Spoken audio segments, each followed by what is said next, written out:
Salut, bonjour à vous tous qui nous regardez en ce moment. Vous êtes bien sur notre chaîne Biodélice, la chaîne du bien-être. Je suis très contente de me retrouver avec vous, mes chers amoureux du bien-être. Aujourd'hui, nous venons aujourd'hui répondre à une préoccupation qui très souvent taraude l'esprit de beaucoup d'entre nous. La question est celle de savoir si nous devons manger le soir.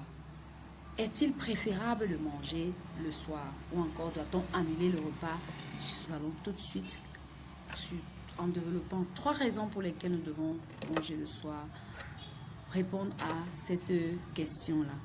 Donc, bien, pour ceux qui nous regardent la première fois, vous avez en face de vous Aurélie, votre conseiller nutritionnel qui se soucie permanemment de votre bien-être. Il est préférable de manger le soir, mais nous devons respecter 3 règles. 3 règles. La toute première, en fait, généralement, on se dit que on mange quand on a envie, lorsqu'on veut manger, et à tout moment, lorsqu'on a envie. Non.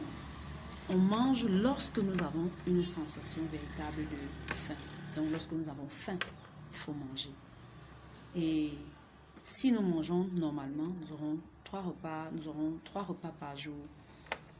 Mais il arrive parfois que le repas qu'on n'ait pas faim, on n'a pas une sensation véritable de faim le soir ou encore le matin ou à un autre moment de la journée. Alors, ce que nous devons faire, c'est manger le cas échéant en fonction de la sensation que nous avons. Si nous n'avons pas très faim, nous pouvons manger très léger. Nous parlons bien évidemment du repas du soir. Nous mangeons très léger. Sinon, rien ne nous empêche de manger normalement le soir. Donc, sans pour autant manger en excès, manger de trop. Donc, nous devons bien évidemment contrôler ce que nous mangeons le soir. Pour la seconde règle, donc, la deuxième raison pour laquelle nous devons manger et comment nous devons procéder. Bien que le soir, nous avons tendance à être au repos, donc surtout quand nous dormons, nous devons retenir que l'organisme en lui-même ne se repose pas. Parce que nous avons le système nerveux, par exemple, qui est là pour emmagasiner,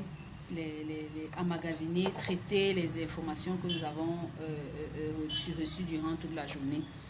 Et en même temps qu'il le fait, il va assurer le contrôle, la régulation des différentes fonctions vitales de l'organisme.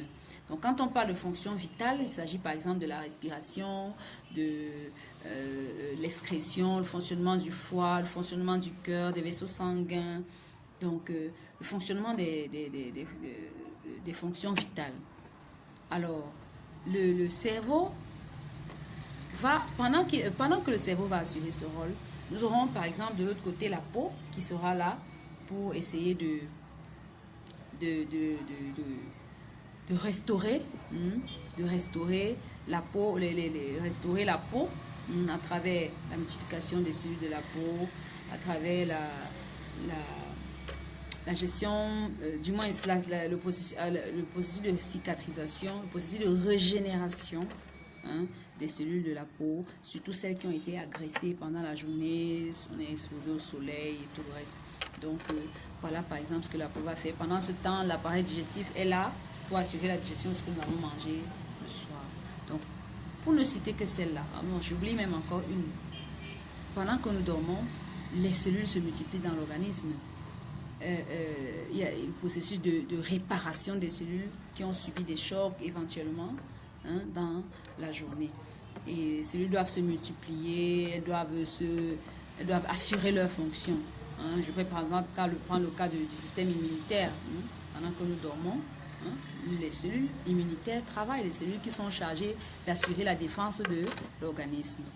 Donc, pour vous dire comme ça que pendant que nous dormons, l'organisme, lui, il reste en activité. Alors, par conséquent, il a besoin de calories, il a besoin d'énergie. Et cette énergie va lui être apportée par l'alimentation, par ce que nous aurons mangé. Donc, raison pour laquelle nous devons avoir un repas le soir, un repas qui répond aux besoins en calories de l'organisme. Je profite pour préciser ici que les besoins en calories, donc en énergie, varient d'un individu à l'autre. Mais la moyenne, c'est 40 à 60 kilocalories par heure de sommeil pour chaque individu. C'est-à-dire que quand nous dormons, nous avons besoin d'environ 40 à 60 kilocalories d'énergie pour faire fonctionner l'organisme, comme je l'ai dit tout à l'heure. Donc, nous devons manger de manière conséquente pour pouvoir aider l'organisme à assurer ces fonctions-là.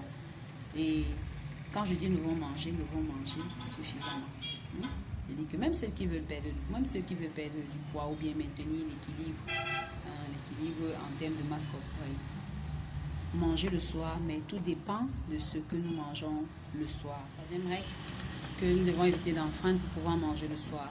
Éviter de sauter un repas. Et puisque nous parlons du repas du soir, donc éviter de sauter le dîner. Que ce soit pour ceux qui veulent maintenir leur ligne ou bien pour ceux qui veulent perdre du poids. Éviter de sauter le repas du soir. En effet, lorsque nous sautons le dîner, généralement, le sommeil est perturbé. Parce que dans ce que nous mangeons le soir, généralement, il y a des substances qui favorisent l'utilisation du tryptophane. Le tryptophane, c'est un acide aminé particulier qui entre dans la synthèse de la mélatonine et de la sérotonine. Il s'agit là de deux hormones qui sont là pour réguler l'humeur et le sommeil. Donc, ce qui parfois, après une journée très difficile, une journée très stressante, on a besoin de s'apaiser, il faut manger le soir. Il faut manger le soir. Donc, en même temps, il est important de préciser ici que lorsque nous sautons un repas, l'organisme a tendance à se venger sur le repas suivant. Ça veut dire que les cellules sont, je vais utiliser le terme, les cellules sont affamées. Donc, quand vous leur apportez de la nourriture, elles ont tendance à se... Un peu comme quand nous-mêmes, on a fait 1-2 jours sans manger. Quand on voit de la nourriture, on veut manger, on n'en peut plus finir.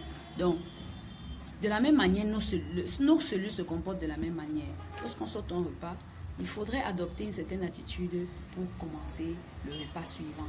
C'est-à-dire que lorsque nous n'avons pas mangé le soir, la prochaine fois que nous allons manger, que ce soit le matin ou le lendemain matin ou le lendemain dans l'après-midi, il faudrait suivre un certain processus pour pouvoir manger, pour pouvoir éviter que les cellules, sous l'effet de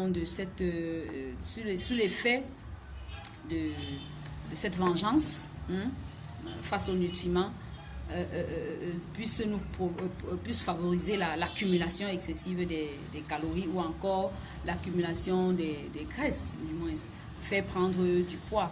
Donc, c'est pour ça que certains d'ailleurs se plaignent que je mange presque pas, je mange une fois par jour, je mange 2 fois par jour, mais je prends toujours le poids ou bien je ne maigris pas. Non. La cause réside justement dans la façon dont nous mangeons après avoir passé une longue période de jeûne. Donc, nous aurons l'occasion dans l'une de nos prochaines vidéos de parler. Nous allons développer, nous allons donner des éléments de réponse sur comment est-ce qu'on doit manger lorsqu'on a mis du temps sans manger. Donc, pour le repas du soir, évitons de le sauter, non seulement pour aider à la production des hormones dont nous avons parlé, pour éviter justement aussi l'effet vengeance des cellules de l'organisme sur les nutriments. Et également, évitons de sauter les repas pour apporter un certain équilibre physiologique à notre organisme. Maintenant, il est question ici de préciser que le repas du soir doit être pris, mais comme nous l'avons dit dans l'une de nos publications sur notre page Facebook, nous ne devons pas manger au moment où nous allons nous coucher. C'est-à-dire que ça rendra non seulement la digestion difficile, mais nous favorisons la prise du poids, l'accumulation des calories. Alors, il est important de préciser que lorsque nous devons manger le soir, pour ceux qui dorment par exemple entre 22h30 et 23h, il serait préférable de manger entre 18h30 et 19h30. Donc, l'espace 3 heures de temps, c'est le temps nécessaire pour que le tube digestif, que la digestion s'amorce et que l'organisme n'ait pas tendance à accumuler un peu plus, accumuler les graisses. Donc, il faut stocker des calories des calories de trop. Donc, on mange environ 3 heures avant d'aller se coucher. Si on dort à minuit, si on se couche à minuit, on peut manger un peu plus tard, ça dépend de chacun d'entre nous. Toujours est-il que, en définitive, nous devons dire que nous pouvons manger le soir sans problème. Tout dépendra de ce que nous mangeons et de l'heure à laquelle nous mangeons.